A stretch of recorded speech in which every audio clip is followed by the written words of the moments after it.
আসসালামু আলাইকুম। গুচ্ছভুক্ত ১৯টি বিশ্ববিদ্যালয়ের সার্কুলার ইতিমধ্যে প্রকাশ হয়েছে। আমরা এখন দেখব যে গুচ্ছের ভর্তি পরীক্ষা ২০২৫ সম্পর্কে আমরা এখন বিস্তারিত জানব। ১ম আমাদের দেখব আবেদনের সময়। আবেদনের সময় শুরু হবে ৩ মার্চ দুপুর ১২টা থেকে ১৫ মার্চ রাত ১১টা ৫৯ পর্যন্ত আবেদন করা যাবে। আবেদনের সময় খুবই কম, মাত্র ১২ দিন সময় হাতে আছে এবং ওনারা সার্কুলারে উল্লেখও করে দিছে যে আবেদনের সময় একদিনও বৃদ্ধি করা হবে না। তার মানে এই যে অল্প সময় আছে ১৫ মার্চের ভিতরে আমরা অবশ্যই আবেদন করে ফেলবো। এরপর আমাদের ২ নম্বর যেটা বলছে যে আমাদের আসন সংখ্যা ১৪,০০০ মিনিমাম, এর বেশি হতে পারে। আর আবেদন ফি হলো ৳১৫০০। তবে এক্ষেত্রে আমাদের একটা কন্ডিশন আছে, সেটা হলো সায়েন্সের যে এই ইউনিটে তারা আবেদন ফি ৳১৫০০ দেওয়ার পরও যারা স্পেশালি আবার আর্কিটেকচারে আবেদন করবে তাদের ৳৫০০ এক্সট্রা দিতে হবে। এরপরে ভর্তি যোগ্যতা আমাদের এখানে এক্সট্রা যোগ হয়েছে সেটা হলো এসএসসি ২০২০ যারা তারাও আবেদন করতে পারবে। তার মানে এসএসসি পরীক্ষার্থী ২০২০, ২০২১ এবং ২০২২ সালে যারা আছে সবাই আবেদনের সুযোগ পাবে। আর এসএসসি হইতে হবে অবশ্যই সেটা ২০২৩ অথবা ২০২৪। যেহেতু ২৩ এবং ২০২৪ আছে তার মানে আমাদের সেকেন্ড টাইমও থাকবে, অর্থাৎ দ্বিতীয়বার আবেদনের সুযোগ থাকবে। এরপর আমাদের জিপিএ ভিত্তিক যে যোগ্যতা সেটা আমরা আলাদা বিভাগ অনুযায়ী দেখব।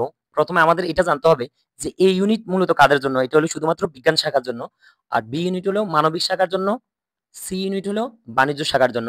এ ইউনিটের জন্য যে ন্যূনতম যোগ্যতা যেটা দিয়েছে সেটা হলো এসএসসি, এবং এসএসসি তে ন্যূনতম 3.50 থাকতে হবে এবং মোট জিপিএ হবে 8.00 চতুর্থ বিষয় সহ। এরপর হলো বি ইউনিট হলো মানবিকে সেম এসএসসি এবং এসএসসি তে ন্যূনতম হলো 3.00 এবং মোট থাকতে হবে 6.00। আর বাণিজ্য শাখার জন্য হলো এসএসসি এবং এসএসসি তে ন্যূনতম হলো 3.00 আর মোট হলো 6.500। এখানে একটু ব্যবধান। মানবিকে হলো 6.00 আর বাণিজ্য শাখার জন্য হলো 6.50। এরপর আমরা দেখবো আমাদের এই ভর্তি পরীক্ষাটা কিভাবে হবে। গুচ্ছের পরীক্ষাটা হবে ১ ঘন্টা সময় হবে এবং সেটা এমসিকিউ আকারে ১০০ প্রশ্ন থাকবে, ১০০টার জন্য ১০০ নম্বর। আর এক্ষেত্রে আমাদের জিপিএ এর জন্য যে অন্য বিভিন্ন বিশ্ববিদ্যালয়ে আমরা যেটা খেয়াল করি যে জিপিএ এর জন্য আলাদা স্কোর থাকে, এখানে কোনো আলাদা স্কোর থাকবে না। অর্থাৎ এখানে আমাদের যে ১০০টা এমসিকিউ থাকবে এবং ১০০ নম্বরের পরীক্ষা হবে, সেটার ফার্স্ট নম্বর থাকবে ৩০। আগে সর্বনিম্ন ৩০ পেতেই হবে। তারপরে তার মেধা স্কোর যে সে কোন ইউনিভার্সিটিতে বা কোন বিষয় পাবে সেটা পরের হিসাব। আগে ৩০ পেয়ে পাস করতে হবে। পাস করার পরে এরপর আমাদের পরীক্ষার কেন্দ্র। আমরা জানি গুচ্ছের আগে দেখেছি যে গুচ্ছভুক্ত আমাদের ১৯টা বিশ্ববিদ্যালয় ফিক্সড হয়ে আছে। আর এক্ষেত্রে কেন্দ্রের জন্য আরেকটা আলাদা আছে, সেটা হলো ঢাকা বিশ্ববিদ্যালয়। তার মানে আমাদের ১৯টা গুচ্ছ আর ঢাকা বিশ্ববিদ্যালয় মোট ২০টা। এই ২০টা কেন্দ্রের যেকোনো একটা কেন্দ্রে আবেদন করতে হবে। তাহলে তার কেন্দ্রটা ওখানেই পড়বে। এটা হলো আমাদের পরীক্ষা কেন্দ্রে।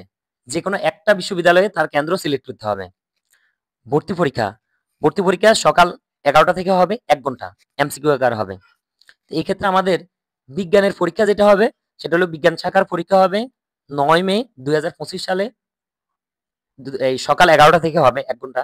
আর যারা আর্কিটেকচারে পরীক্ষা দিবে বিজ্ঞান শাখায় তাদের আবার বিকালে আবার আরেকটা পরীক্ষা দিতে হবে। সেটা হলো ৩টা ৩০ থেকে ৪টা ৩০ পর্যন্ত ১ ঘন্টা তারা আবার আলাদা পরীক্ষা দিবে। শুধুমাত্র আর্কিটেকচার যারা তাদের জন্য। আর মানবিকের পরীক্ষা হবে ২ মে ২০২৫। আর বাণিজ্য পরীক্ষা আরো আগে হবে, সেটা হলো ২৫ এপ্রিল ২০২৫। ভর্তি পরীক্ষার জন্য যে ওয়েবসাইট, সে ওয়েবসাইট হলো www.gstadmission.ac.bd। এরপর আমরা দেখবো আমাদের সিলেবাসটা কি হবে। এসএসসি ২০২৪ সালে পরীক্ষা যারা দিছে, অর্থাৎ এরা কিন্তু ভর্তি হয়েছে ২০২২ সালে। তার মানে ২০২২ সালে ওদের সিলেবাসে যে ওদের পাঠ্যপুস্তকে যে টপিক গুলা ছিল প্রতিটা বিষয়ে, ওই টপিক গুলার উপর ভিত্তি করে কিন্তু আমাদের এমসিকিউ পরীক্ষা হবে। এজন্য লিখছে আমাদের সিলেবাস এসএসসি ২০২৪। এরপর আমরা দেখব আমাদের যে ১০০ নম্বরের এমসিকিউ পরীক্ষা হবে, এগুলোর জন্য কি ভুল উত্তরের কি কোনো নম্বর কাটবে? অবশ্যই কাটবে। সেক্ষেত্রে প্রতিটা ভুল উত্তরের জন্য আমাদের 0.25 নম্বর করে কাটা হবে। পরীক্ষার বিষয় এবং নম্বর। পরীক্ষার বিষয় সব বিষয় বিভাগ অনুযায়ী আলাদা। কিন্তু আমাদের নম্বরটা কিন্তু ফিক্সড। সবার জন্য ১০০ নম্বরের পরীক্ষা হবে এবং সেটা কোশ্চেন গুলো থাকবে সব এমসিকিউ আকারে। এই ক্ষেত্রে আমাদের বিজ্ঞানের জন্য ফিজিক্স এবং কেমিস্ট্রি, ফিজিক্স থেকে 25, কেমিস্ট্রি থেকে 25, এই 50 কিন্তু ফিক্সড। আর বাকি বায়োলজি এবং ম্যাথ, সেখানেও বায়োলজিতে 25, ম্যাথে 25, এগুলো 50 আর ওখানে 50, 100। এখন কেউ যদি বলে আমি বায়োলজি পরীক্ষা দিব না, আবার কেউ যদি বলে আমি ম্যাথ পরীক্ষা দিব না, তাহলে সেক্ষেত্রে তার জন্য একটা অপশন আছে। কেউ যদি বায়োলজি না দেয়, ফিজিক্স কেমিস্ট্রি কিন্তু ফিক্সড, এটা দিতেই হবে, এটা কোনো চেঞ্জ করার কোনো অপশন নাই। কিন্তু বায়োলজি এবং ম্যাথের মধ্যে কেউ চাইলে একটা বিষয় চেঞ্জ করতে হবে এবং একটা বিষয় সে যদি চেঞ্জ করে তার পরিবর্তে সে ইংলিশ অথবা বাংলা যে কোনো একটা বিষয় পরীক্ষা দিবে 25 নম্বরে। এই আমাদের টোটাল সাইটটাতে হবে 100 নম্বরের পরীক্ষা। এরপর আমাদের মানবিকের জন্য আমাদের বাংলা এবং ইংলিশ।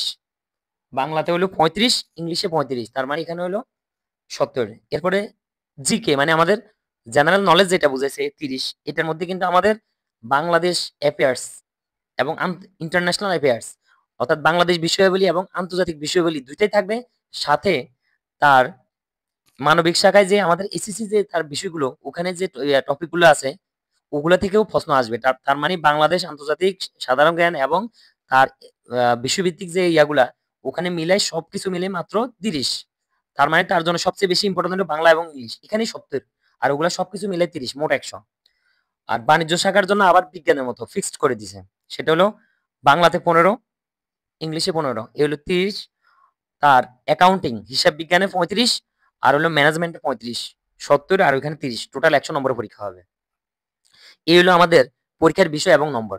এরপর আমাদের পরীক্ষার তারিখ তো আমরা আগে বলে দিয়েছি, সেটা হলো আমাদের পরীক্ষা হবে 25 এপ্রিল থেকে শুরু হবে, এটা হলো আমাদের বাণিজ্য শাখার জন্য। আর সর্বশেষ পরীক্ষা হবে আমাদের বিজ্ঞান শাখার, সেটা 9 মে। আর আর্কিটেকচারে তারা ওই দিন এই পরীক্ষা দেওয়ার পর বিকাল আবার এক্সট্রা তাদের আলাদা করে পরীক্ষা দিবে। এরপর আমাদের যখন ফলাফল প্রকাশ করা হবে সেক্ষেত্রে আমাদের ভর্তি প্রক্রিয়াটাও আমরা অবশ্যই ওয়েবসাইটে পাবো। এই ক্ষেত্রে আমাদের আরেকটা জিনিস সুযোগ থাকবে, সেটা হলো ফার্স্ট কিভাবে আমাদের ফার্স্ট করতে হবে। সবাই একটু পরামর্শ দিচ্ছি ভর্তির ব্যাপারে, সেটা হলো ফার্স্ট কিন্তু করতে হবে, কারণ এখানে সর্বনিম্ন 30 নম্বর পাওয়ার পর কেউ যদি ভাগ্যে এমনও হতে পারে যে 40-50 পেয়েও কিন্তু হয়তো তার লাস্টের দিকে, কারণ এখানে সুযোগ থাকবে বারবার শূন্য আসন হওয়ার পর অপেক্ষমান তালিকা কিন্তু এইভাবে প্রকাশ করতে করতে 4বার করবে, তারপরে আর ডিসমিস করে দিবে, এরপর আর অপেক্ষমান কোনো তালিকা প্রকাশ করবে না। অল্প নম্বর পায়ও কিন্তু অনেকে বিভিন্ন দূরের ইউনিভার্সিটি গুলোতে অনেকে আবেদন করতে চায় না, সেক্ষেত্রে অল্প নম্বর পেয়েও অনেক সময় সুযোগ থাকে। এই জন্য আমাদের প্রথম যে কাজ সেটা হলো ফার্স্ট নম্বর পেতেই হবে। ফার্স্ট নম্বর উঠার পরে তার অপকমন তালিকা বা আদার্স জিনিসগুলা। ধন্যবাদ, সবাই ভালো থাকবেন।